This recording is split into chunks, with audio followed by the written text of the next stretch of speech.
Media Sriwijaya. Ratusan truk antri untuk mengisi BBM solar bersubsidi mengular di 2 SPBU di kawasan Jalan Nurdin Panji arah Bandara Internasional SMB 2 Palembang. Rabu, tanggal 31 Agustus tahun 2022. Menurut sopir truk yang mangkal mengaku antrian terjadi di 2 SPBU tersebut sudah terjadi sejak lebih kurang 3 minggu lalu.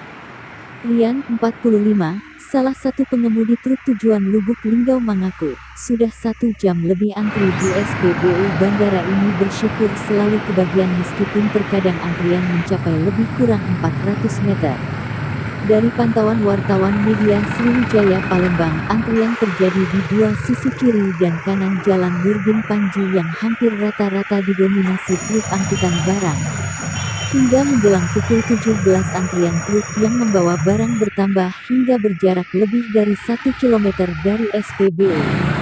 Pemerintah masih mematangkan rencana kenaikan harga BBM Pertalite dan solar bersubsidi saat ini.